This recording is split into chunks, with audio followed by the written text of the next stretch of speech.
Olha, não dá para negar.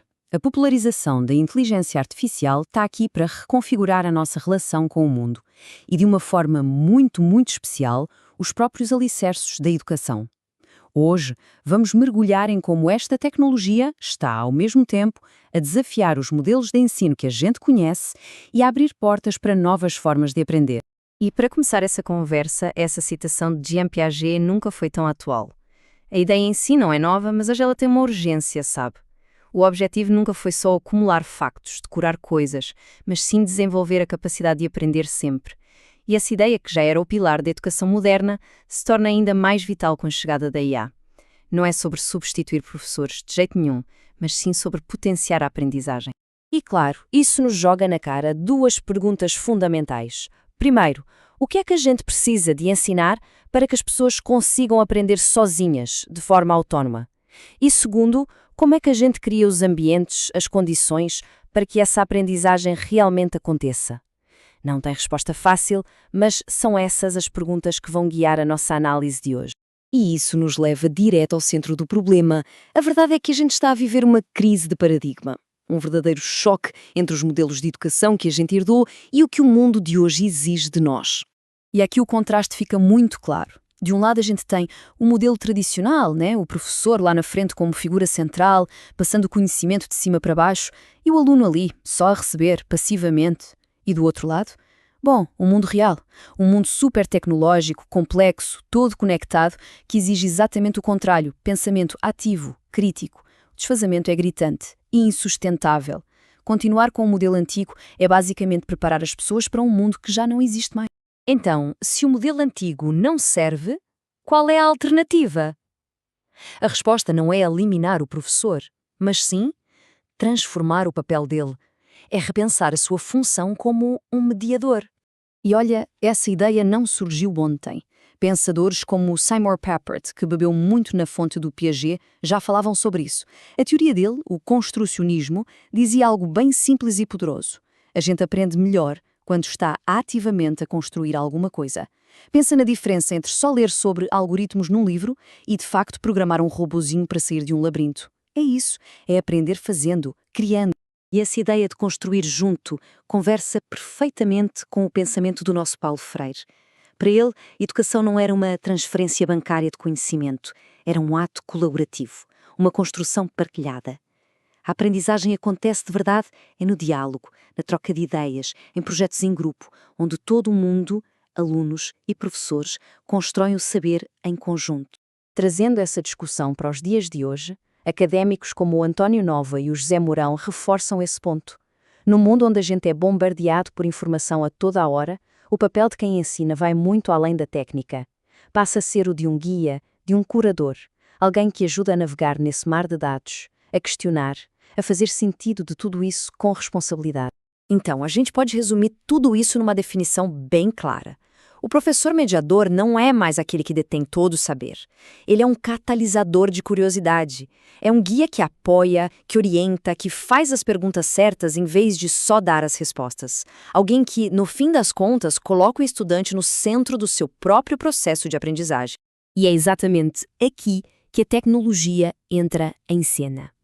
A inteligência artificial aparece não como uma varinha mágica que vai resolver tudo, mas como uma ferramenta incrivelmente poderosa que pode finalmente ajudar a tornar essa filosofia uma realidade em grande escala.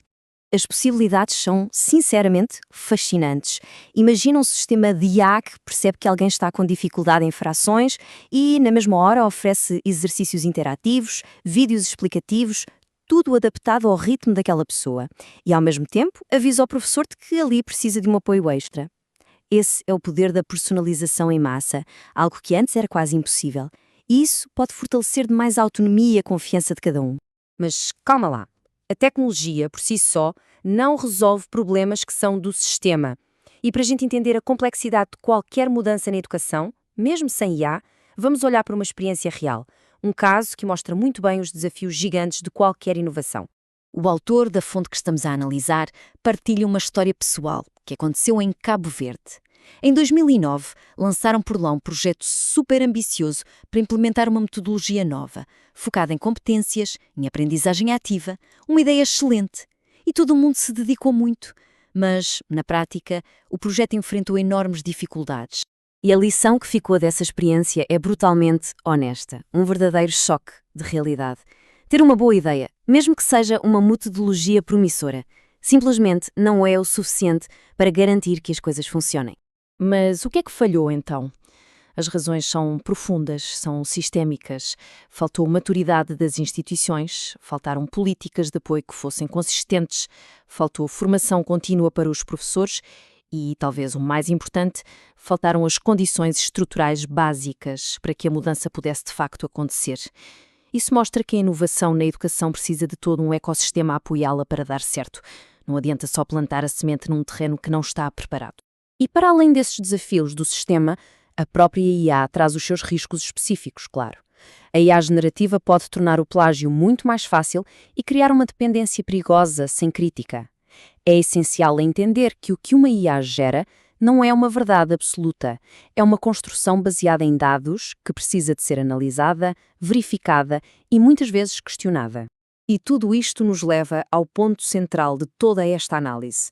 No meio de tanta tecnologia, tanta mudança de paradigma, o foco tem de voltar para o elemento mais indispensável de todos, o fator humano. Eu adoro esse conceito de humildade pedagógica do Mário Sérgio Cortella. É fundamental aqui. Os melhores professores são aqueles que nunca deixam de aprender.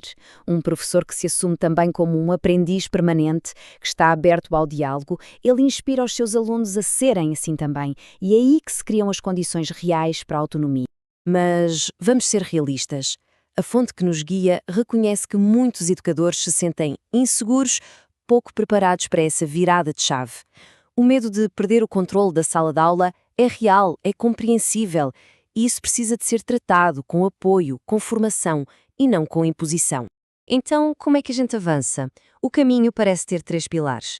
Primeiro, a integração da IA tem que ser crítica, ou seja, analisar sempre os seus resultados, não só aceitá-los. Segundo, tem de ser humanizada, colocando o desenvolvimento emocional e social no centro. E terceiro, precisa de ser articulada, ou seja, a IA tem que fazer parte de um projeto educativo maior, coerente, que saiba equilibrar o novo e o humano. E a gente termina com a pergunta provocadora que o material de base nos deixa a pensar. No fim de contas, o que é que vai ser mais decisivo para o futuro da educação?